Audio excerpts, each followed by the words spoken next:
Just minutes ago, a major shift took place behind the scenes of this story. According to information circulating in London, Princess Anne has been briefed on the serious private dispute that has left Prince Harry under intense pressure at his Montecito residence.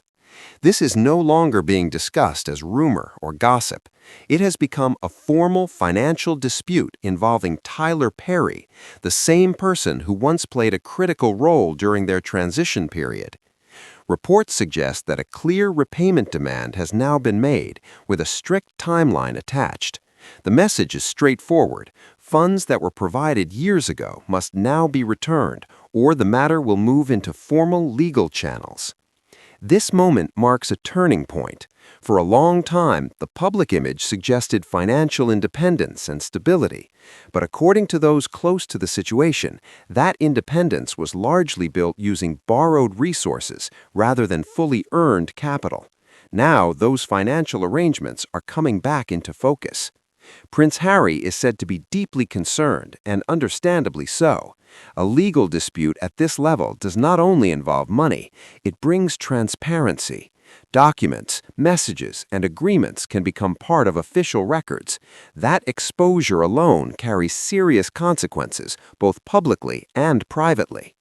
Today, we are examining what insiders describe as a major financial breakdown, one that could permanently damage the Sussex brand. To understand why this situation has escalated so quickly, we need to revisit the spring of 2020. At that time, Harry and Meghan had just arrived in California. They were without a permanent home, without stable income, and without financial support from royal sources. It was a period of uncertainty and urgency. This is where Tyler Perry stepped in. Publicly, it appeared he was simply offering temporary help. Privately, his involvement went further.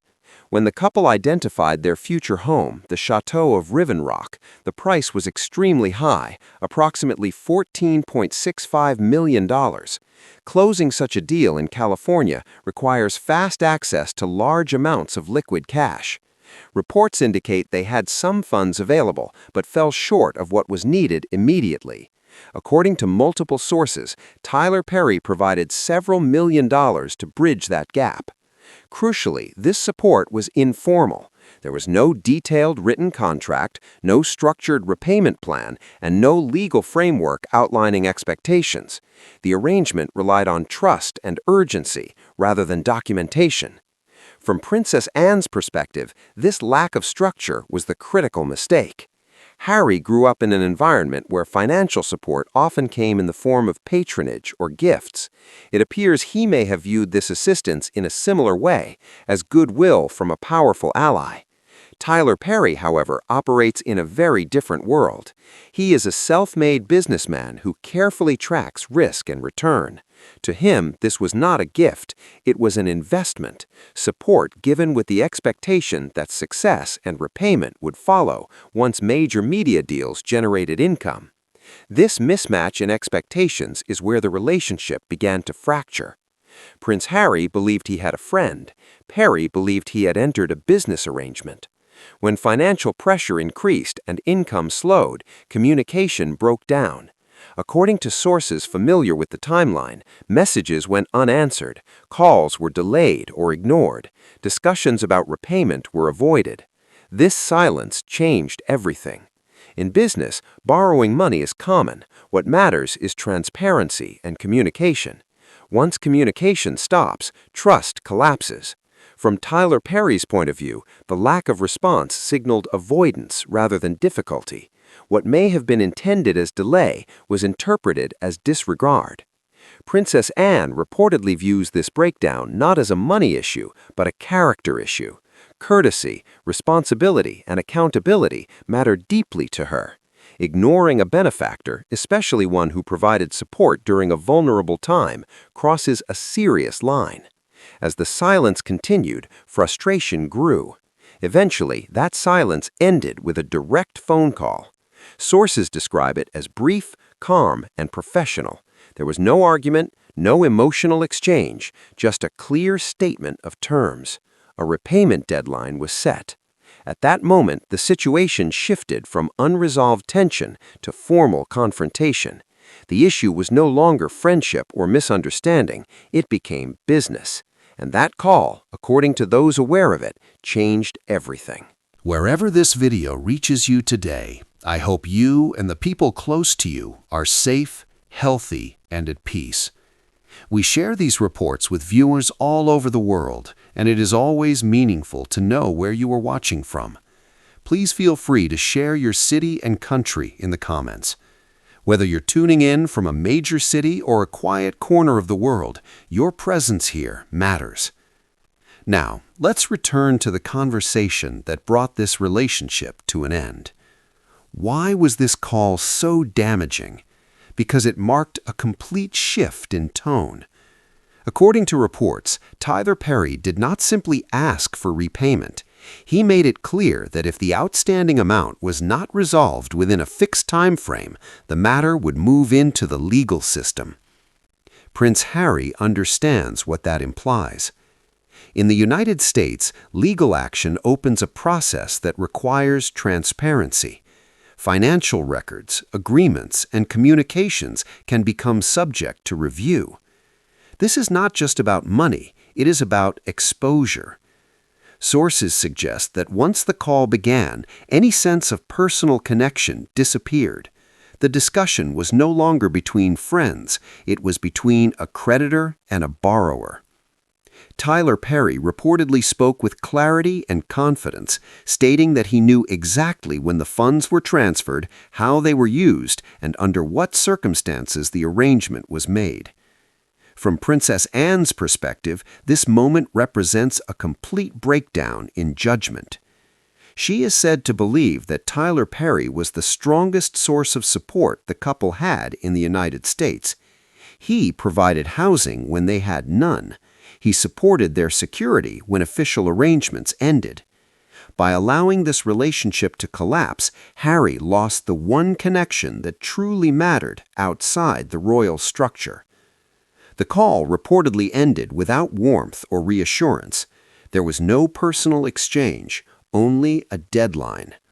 And once the call ended, the seriousness of the situation became clear.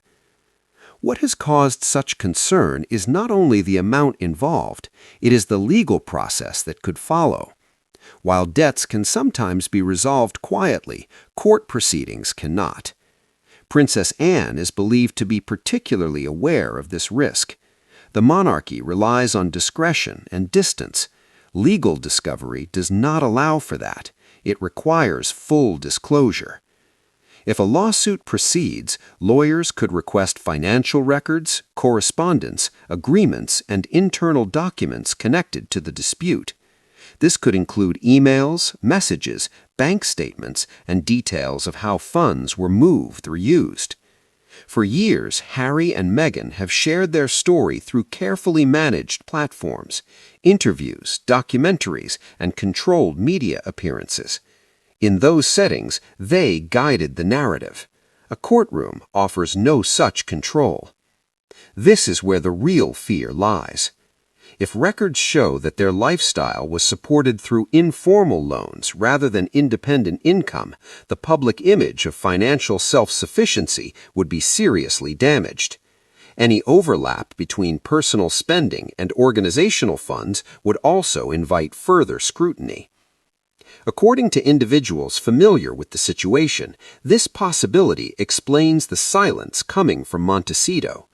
When financial structures are questioned, even small inconsistencies can create major problems. Princess Anne reportedly views the situation as deeply ironic. Harry left the UK in part to escape media attention and protect his privacy. Yet now he faces a legal system that could reveal more details in a matter of weeks than years of press coverage ever did. The palace once acted as a buffer. Courts do not. At the center of this issue is the house itself. To the public, the Montecito property appears idyllic, but maintaining such a residence carries enormous ongoing costs. Property taxes, staff, landscaping, insurance, and especially private security add up quickly. Security alone represents one of the largest expenses. In the UK, those costs were not personally carried. In California, they are. In addition, real estate experts have long pointed out that the area carries environmental risks, which can drive insurance costs higher and complicate long-term ownership. Maintenance concerns and market conditions further reduce flexibility. From a financial perspective, the property is not just a home, it is a heavy obligation. Reports suggest that efforts have been made to sell the house quietly without public listing to avoid drawing attention. But with market conditions tightening and concerns circulating, finding a buyer has proven difficult. What was meant to represent freedom has instead become a constraint. From Princess Anne's viewpoint, this outcome was predictable. Without the backing of royal institutions or reliable income streams, high-value assets can quickly turn into liabilities. As this chapter comes to a close, one lesson stands out clearly. Independence built on borrowed resources is not true independence. It is temporary, and eventually those obligations return. From here, the decision is unavoidable. Should the house be sold to settle the debt, or should the matter move into court with all the risks that brings? That question now sits at the center of this story. I'll leave it with you.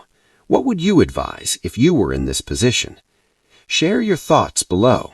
And if you value clear analysis that looks beyond headlines, your support helps keep this work going.